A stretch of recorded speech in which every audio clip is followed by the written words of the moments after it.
কাপুৰুষেহে পাপ কৰ্ম কৰে অৰ্থাৎ পুৰুষে কেতিয়াও পাপ কৰিব নোৱাৰে স্বামী বিবেকানন্দই যুৱক সমাজক কৈছিল পৰিশ্ৰম অবিহনে এটা জাতি জীয়াই থাকিব নোৱাৰে আমি যদি কঠোৰ পৰিশ্ৰম নকৰো আমি কেতিয়াও জাতি হিচাপে নিজক থিয় কৰিব নোৱাৰো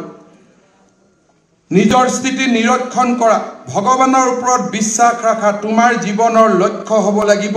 সহস্ৰ জনতাৰ উৎকৰ্ষ সাধন গ্ৰাম্য জনজীৱনত বসবাস কৰা লোকসকলে হৈছে আমাৰ জাতীয় জীৱনৰ আধাৰ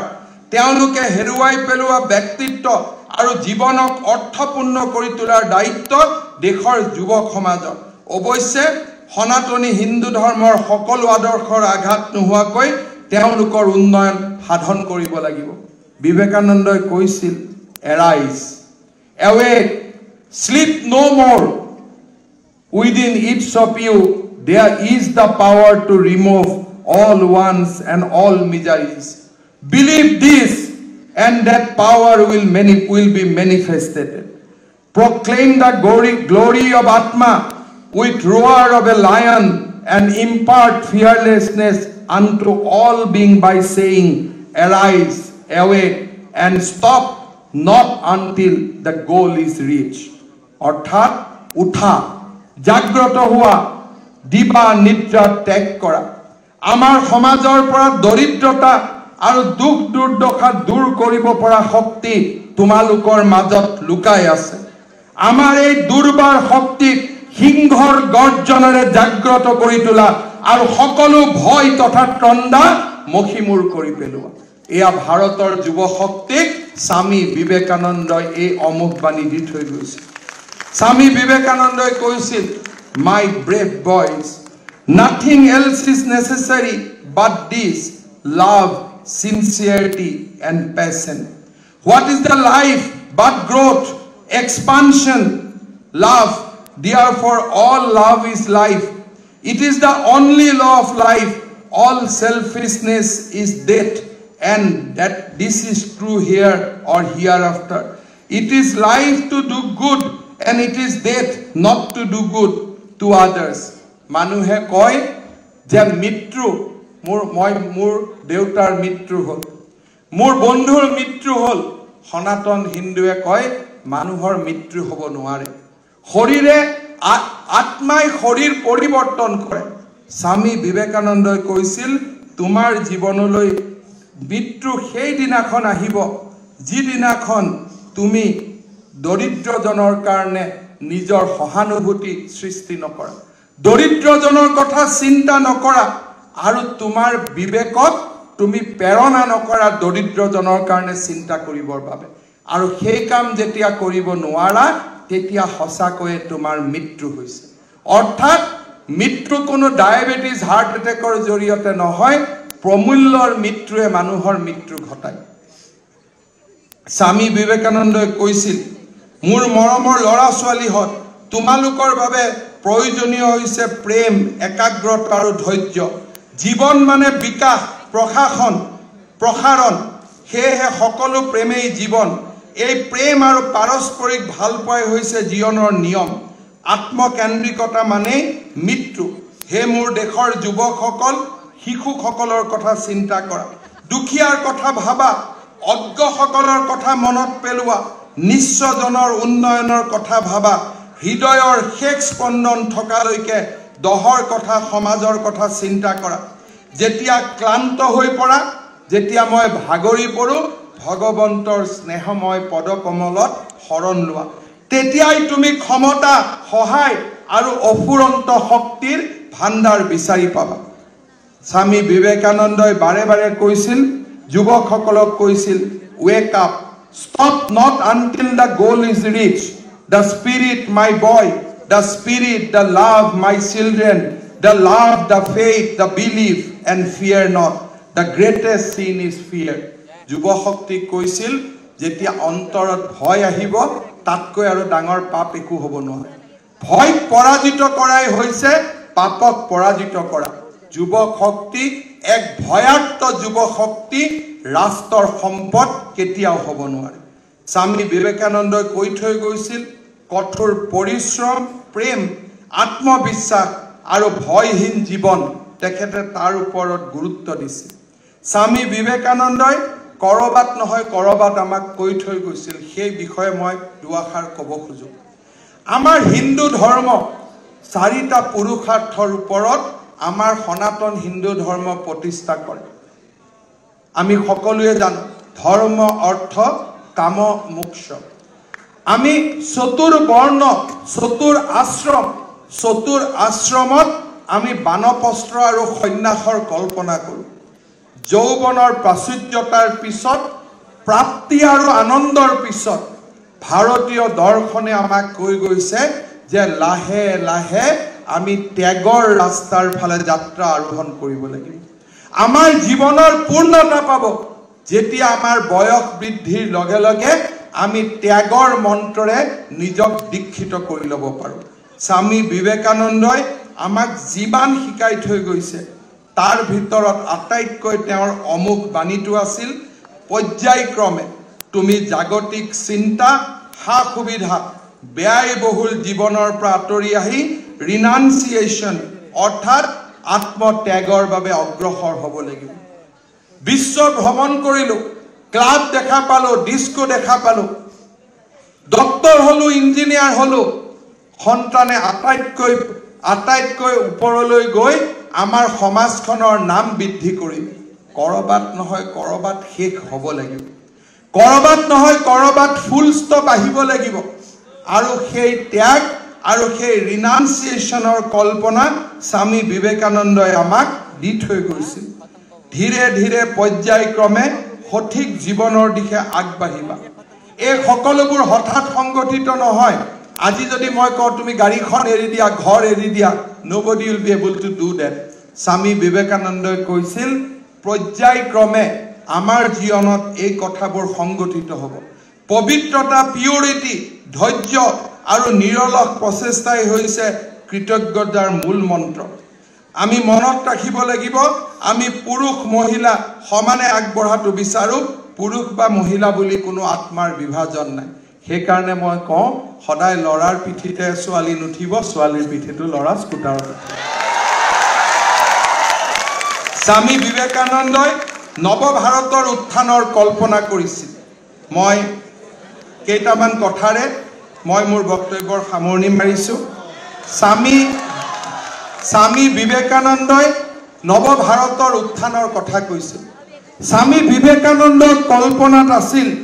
যে এক নতুন চেতনা নব্য ভাৰত যুৱ সমাজৰ প্ৰেৰণাৰ অদম্য ভূমি এইখন ভাৰতবৰ্ষই বিশ্বৰ সন্মুখত মহাশক্তি ৰূপে থিয় দিব সেই মহাশক্তিক আকৌ বিজয়ৰ বাবে নহয় মহাশক্তিক আৰু পৰাজিত কৰিবলৈ নহয় সেই নতুন মহাশক্তিৰ প্ৰমূল্য হ'ব বিশ্বৰ মাজত মানৱ প্ৰেম বিতৰণ কৰা মানুহৰ মাজত কল্যাণৰ বাবে কাম কৰা হিন্দু সমাজৰ যদি আমি আঁতৰি যাওঁ সনাতন হিন্দু ধৰ্মৰ এই গৌৰৱময় জীৱন কালত ভাৰতে মহা সম্ৰাট দেখিছে চন্দ্ৰগুপ্তৰ পৰা আৰম্ভ কৰি ভাৰতে অশোকৰ দৰে মহান সম্ৰাট ভাৰতে দেখিছে কিন্তু যি বিশ্বগুৰুৰ কল্পনা বিবেকানন্দই কৰিছিল সেই কল্পনা আমাৰ অতীজত কৰিছিল সেইবাবে আমাৰ সন্মুখত যেতিয়া শক্তিও আছিল আমি কোনো মুছলমানৰ মছজিদ ভঙা নাছিলো কোনো খ্ৰীষ্টাৰ চাৰ্চ আমি ভঙা নাছিলো কাৰণ স্বামী বিবেকানন্দই আমাক কৈছিল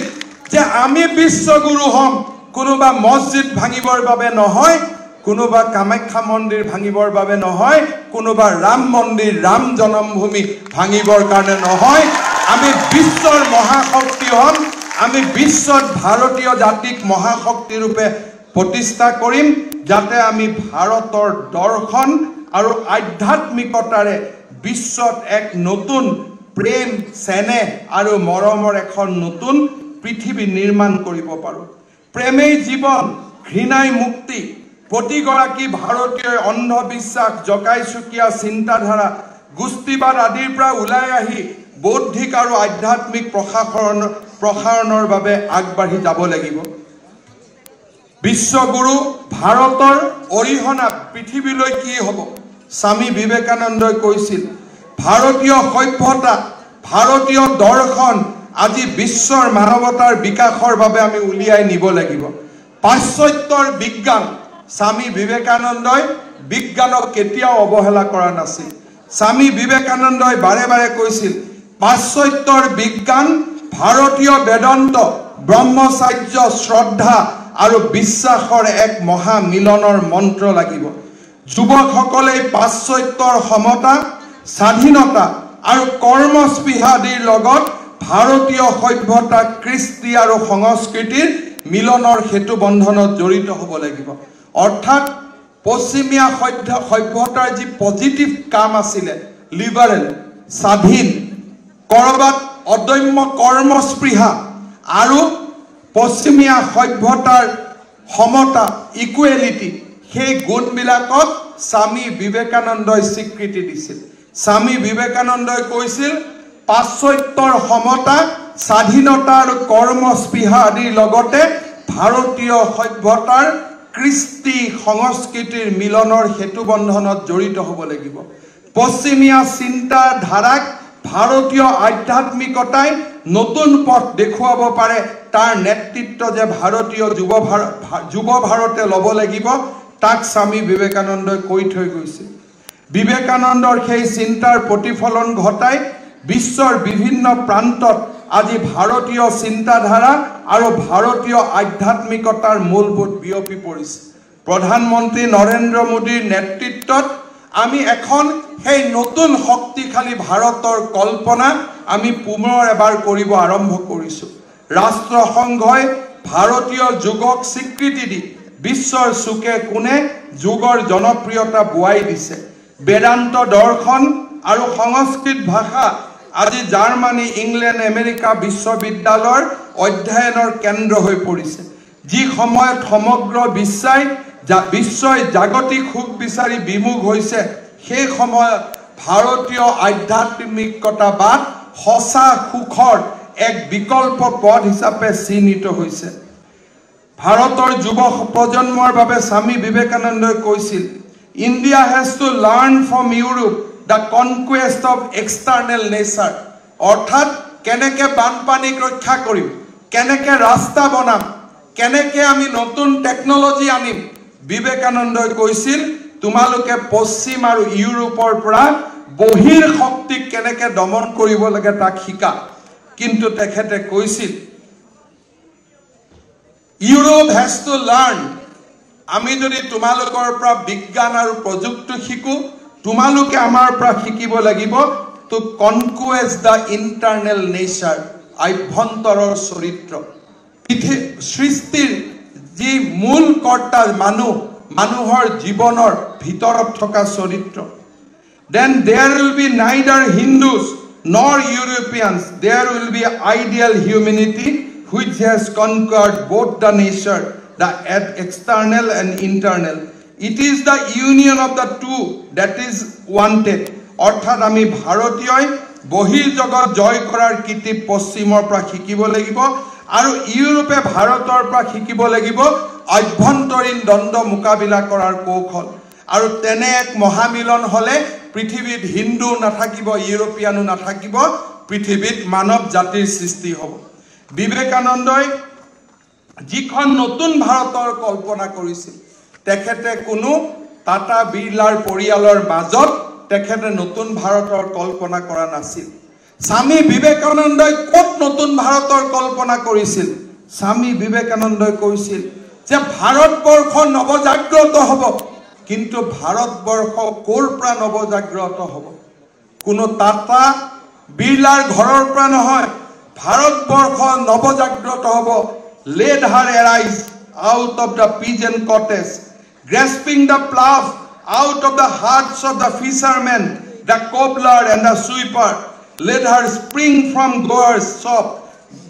shop from beside the oven of the filter seller let her emanate from the factory from the marts and from markets let her emerge from groves and forests from hills and mountains they are endowed with the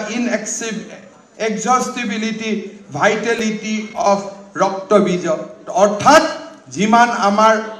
সৃষ্টিৰ খোদ যতে যতে আমাৰ কল্পনা আছিল যে ৰক্তবীজৰ তেজ য'তেই পৰিছিল তাতেই নতুন সৃষ্টি হৈছিল। ঠিক তেনেদৰে ভাৰতবৰ্ষৰ প্ৰতিজন মানুহে আৰু 10 জনক সৃষ্টি কৰক, নতুন সৃষ্টি কৰক, আৰু সেই সৃষ্টিৰ মূল হ'ব লাগিব সনাতন হিন্দুত্ব। তাক ভাৰতৰ স্বামী বিবেকানন্দই কৈ থৈ গৈছিল। নতুন ভাৰতৰ জন্ম হ'ব লাগিব কৃষকৰ জুপুৰিৰ পৰা, মাছমৰীয়াৰ গৃহৰ পৰা। এই নব্য ভাৰতৰ জন্ম হওক মুচিসকলৰ পৰা, দৰিদ্ৰ নাৰায়ণ তথা হৰিজনসকলৰ পৰা।